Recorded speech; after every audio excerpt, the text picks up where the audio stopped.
ce que je vous propose justement pendant l'heure que nous allons passer ensemble, c'est de voir comment votre voix va vous permettre de gagner en leadership. Alors voilà, ça, la formulation peut paraître un peu verbeuse, hein, d'accord. Mais j'interviens sur cette thématique-là. Je fais de la formation en communication et expression orale avec un éclairage spécifique sur la voix et j'interviens beaucoup avec vos homologues chefs d'entreprise, notamment sur les thématiques que j'appelle l'impact de la voix dans le leadership. C'est parce que justement j'exprime mes émotions avec ma voix que je suis. Je pense qu'avant cogito ergo sum, c'est je parle donc je suis. C'est pas rien hein, de se percevoir vivant dans l'instantanéité de sa parole parce que je ressens physiquement ma voix et qu'en même temps j'exprime mes émotions. Alors ça c'est hyper important. Il me semble que lorsque vous parlez, vous devez prendre conscience que vous exprimez une émotion. Je ne peux pas être sans émotion avec ma voix. C'est pas possible. Et souvent on a un peu la tentation de l'oublier, ce qui fait que vous allez avoir peut-être tendance à venir parler ici, hein, c'est sérieux. Voilà. Je suis dans mon rôle professionnel, donc surtout je dois maîtriser mes émotions. Et voilà, et moins je m'investis, notamment physiquement et émotionnellement, moins je prends de risques. Et puis si en même temps je peux regarder mon PowerPoint, tout mon texte, c'est encore mieux. Voilà. Donc vous voyez, ça a certainement une résonance pour vous, mais je grossis le trait à peine. Plus vous allez vous engager avec vos émotions, plus vous allez avoir envie de parler vers les gens, plus vous allez prendre conscience physiquement du plaisir que ça peut être, au mieux, vous serez véritablement rayonnant et que c'est aussi simple que cela. Oui, après, il faut vaincre les peurs avec sa voix. On va passer dans cette deuxième étape. Donc parler, c'est être. Votre voix, c'est votre identité. Elle est unique, elle est formidable. Parler, c'est créer une relation, c'est créer une rencontre. Et conjointement, d'une manière finalement consubstantielle, c'est exprimer une émotion. Voilà, c'est aussi simple que cela, et en cela, c'est vraiment merveilleux. Donc on va se déplacer maintenant pour aller de l'autre côté, et on va se mettre dans un arc de cercle avec, si possible, pour une efficacité pédagogique, les femmes d'un côté et les hommes de l'autre. Donc premier exercice sur comment fonctionne votre voix, très simple, applaudissez-vous. Déjà, applaudissez-vous. Allez-y.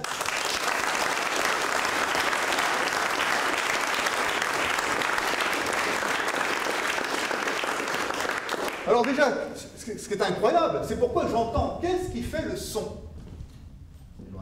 Voilà, les vibrations d'air. Quand je fais ça, je vais comprimer l'air en générant finalement ce mouvement d'air que l'on appelle communément une onde acoustique. Cette onde acoustique, ce déplacement d'air vient à votre oreille, rentre dans le canal auditif, va taper contre le tympan. Cette membrane va se mettre à vibrer, et en vibrant, on va actionner un mécanisme derrière qui est incroyable, qui est comme un colimaçon avec une multitude de cils, et ce colimaçon, finalement, en vibrant, fait vibrer les cils, ça fait des impulsions électriques, et le cerveau prend conscience du son. Mais comment vous respirez? Alors voilà, premier exercice. Vous avez le deuxième exercice, pardon. Vous allez prendre 2, 3 fois de suite une très grande inspiration. Et en prenant une très grande inspiration, vous allez vraiment essayer d'identifier physiquement, mais qu'est-ce que je fais pour prendre de l'air? Qu'est-ce que vous faites, d'accord? Prenez une grande inspiration, allez-y. Voilà, qu'est-ce que je fais physiquement? Soufflez. Allez-y, reprenez une grande inspiration. Voilà, soufflez. Une dernière fois, allez-y, une grande inspiration. Et là, qui a rentré le ventre? Voilà, c'est normal, quand je vois les torses faire comme ça, je pousse à peine, hein, d'accord? Vous avez rentré le ventre, utilisez que la partie haute du thorax, et là, on inverse le cycle respiratoire. Alors là, on va utiliser des phonèmes. Le phonème, c'est une voyelle et une consonne, et on va jouer avec 3 phonèmes différents en essayant d'identifier physiquement ce qui se passe en soi pour faire un son. Alors voilà les 3 phonèmes. Oui, o, or. Dites-moi en parlant, oui, o, or. Allez-y. Oui, o, or. Très bien. Oui, o, or, o, oui. Allez-y. Oui, o, or, oui. Voilà. Oui, o, or, o, oui. Oui, o, or, oui. Oui, o, or, oui. Oui, oh, oui. Oui, oh, oui. Oui, oh, oui. Oh, applaudissez-vous, vous chantez juste. Voilà.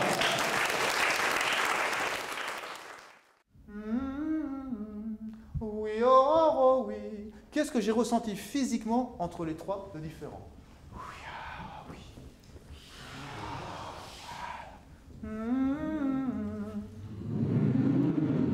Très bien. Oui, oh, oui. Oui, oh, oui. C'est très beau, hein? Qu'est-ce que vous avez ressenti de différent? Ah, les vibrations, elles sont où? L'ouverture, et ces vibrations, ça vibre où? là, il se passe quelque chose ici, là, on a l'impression. Alors voilà, c'est un peu plus haut, d'accord? Je me sens en vie en parlant. C'est pour ça que c'est très compliqué. Faites hyper attention quand vous vous entendez enregistrer, etc. N'essayez pas de vous reconnaître à l'extérieur de vous. C'est super compliqué. Et a fortiori, bien sûr, par rapport à la voix. J'ai un organe vocal et j'ai une fréquence qui m'est propre. Hein, je suis ténor, d'accord? C'est mon instrument, je suis violon. Plus mes cordes vocales seraient importantes, plus j'aurais une voix grave et je serais contrebasse.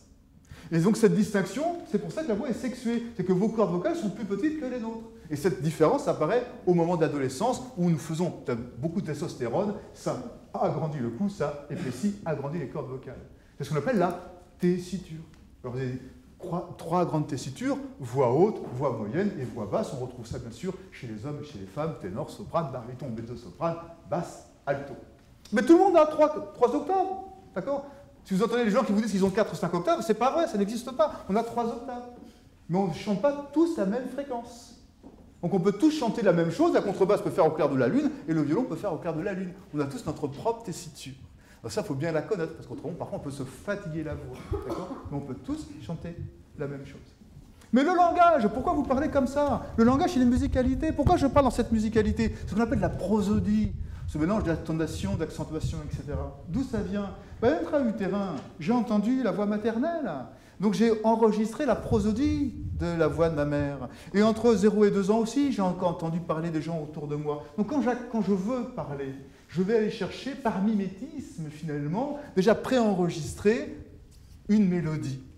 Donc c'est en ça, si vous voulez, que ma voix, c'est mon identité, car je la construis par mimétisme, eu égard finalement les communautés auxquelles je me réfère, communauté familiale, communauté socio-culturelle, voire une communauté professionnelle. C'est pour ça que c'est incroyablement complexe, votre voix, et elle vous distingue, elle vous est singulière, ce n'est même un vecteur biométrique aujourd'hui, d'accord? Alors après, c'est de savoir, mais pourquoi il faut parler plus fort? Alors ça, c'est directement lié à votre quotidien aussi, un peu plus pratico-pratique. C'est pourquoi parler, et pourquoi la voix va permettre cette rencontre. Alors comment je pourrais faire? Écoutez, je me dépêche, d'accord? Je vais le faire à ma manière, c'est un peu foireux, mais on va voir. D'accord? Vous êtes là, c'est la première fois que vous me voyez, vous savez que je vais arriver, et puis je vais vous dire bonjour à certains d'entre vous.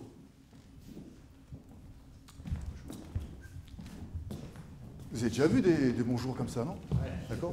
Alors pourquoi ça c'est... Je l'ai fait exprès. Pourquoi ça c'est désagréable? Non, ça c'est essentiel. Je vous dis, franchement, on dit ça, vous déconnez. Mais pourquoi c'est désagréable? Alors pourquoi c'est désagréable d'avoir pas de considération? Mais pourquoi c'est désagréable? Parce qu'on est personne. Donc on a besoin d'exister. Est-ce que vous imaginez les réponses que vous faites? Je les entends partout. Moi j'interviens sur de la communication et de l'expression orale, ce qu'on appelle traditionnellement de la prise de parole en public, etc.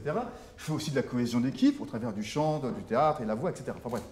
Mais quand je pose cette question aux gens, quel que soit le secteur d'activité, la culture, quand vous dites ça, tout le monde va vous dire, mais parce que je n'existe pas, je ne suis pas personne, je suis quelqu'un. Ben voilà à quoi sert le langage. C'est cette rencontre.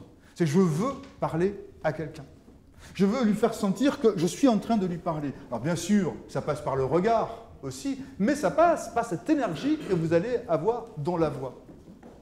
Donc si vous ne vous engagez pas en parlant, vous ne pouvez pas donner cette énergie à l'autre qui va faire que oui, il me parle, qu'est-ce qu'il me dit? Je vais être enrichi, alimenté par son énergie. C'est pour ça que, si vous voulez, il me semble que cette parole du leader, si je reviens à votre quotidien, je ne suis pas leader, je ne vous fais pas mon expérience, et en tous les cas, si ça peut résonner chez vous. Mais il y a cet engagement que je dois avoir physiquement pour que ma parole puisse porter cette énergie et surtout aussi exprimer mes émotions. Autrement, ben c'est ce que j'ai fait tout à l'heure. Je viens vers le pupitre, je lis, et puis voilà, je ne m'engage pas. Je ne peux pas créer cette relation. Et donc, ça ne sert à rien. Ça ne sert à rien. La parole, elle est belle parce qu'elle est engagée, parce que je veux rencontrer quelqu'un. Et ça, on l'a perdu avec le micro. Hein, à cette époque, quand ça s'est construit, il n'y avait pas de micro. Alors les voix étaient placées un peu plus en hauteur, parce que les résonateurs ici, là, un peu plus haut, portent des harmoniques aiguës. Donc les voix étaient placées un peu plus en hauteur. Vous l'entendez dans les enregistrements des années 20, 30, les voix étaient placées un peu plus en hauteur. Et au fur et à mesure, aujourd'hui, on descend un peu la voix ici, dans le cou, là. Parce qu'on se dit, comme ça, j'ai de l'autorité, j'ai du charisme.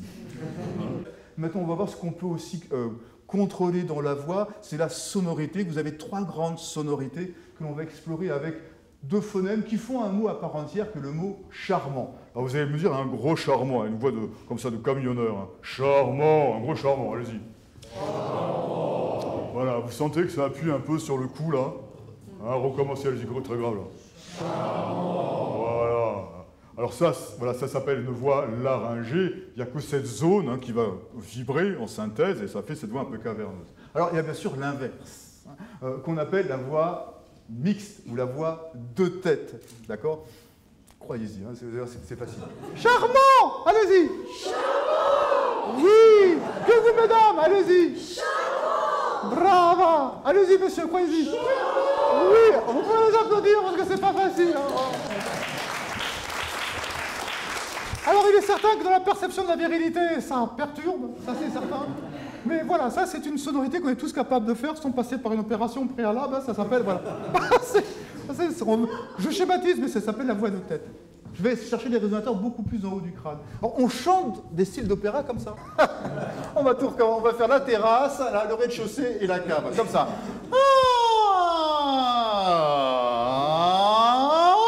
Émerveillez-vous, allez-y. Voilà. Voilà, donc avec le chant du possible, il est incroyable. Hein.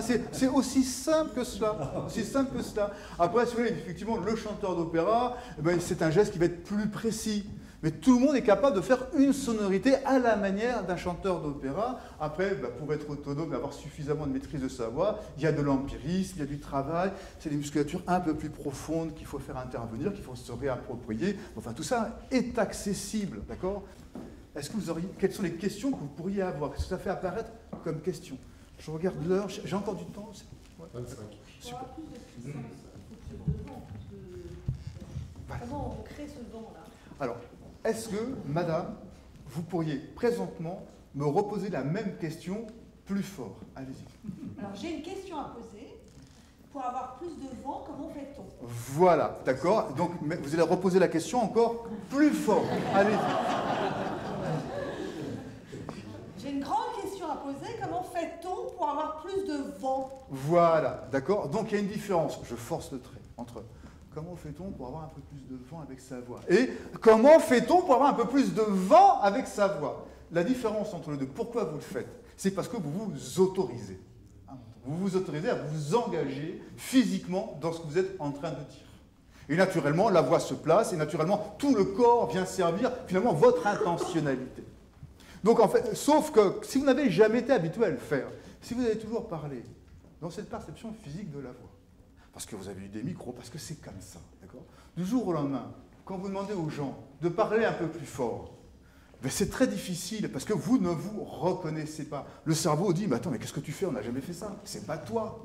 C'est ça qui est compliqué. Alors qu'à l'extérieur, pour celles et ceux qui vous connaissent, ils vont vous dire, mais aujourd'hui, quel rayonnement, d'accord? Donc c'est ça qui est compliqué. Donc le plus pratique pour vous, prenez conscience que ça fonctionne bien, que c'est une chance de bien l'entendre, que tout est là, que ça fonctionne, tant mieux, c'est là. Après, autorisez-vous. Donc comment veulent me voir les autres? Qu'est-ce qu'ils attendent de moi? Comment j'ai envie d'être dans mon énergie? Faites cette projection sur les autres pour avoir votre rôle. Est-ce que vous y croyez ou pas? Je vous souhaite d'y croire pour être heureux. De temps en temps, ça frotte un peu. Voilà. Bon, le bar est ouvert.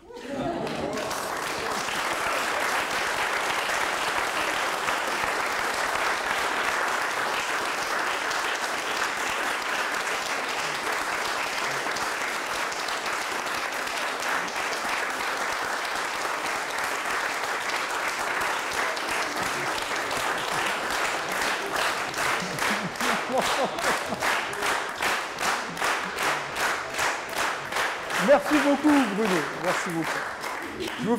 Tout est dit. Les applaudissements en disent long sur je vous remercie. J'ai passé un très bon ce soir. Donc, merci beaucoup, Jean-Jacques. Voilà, c'est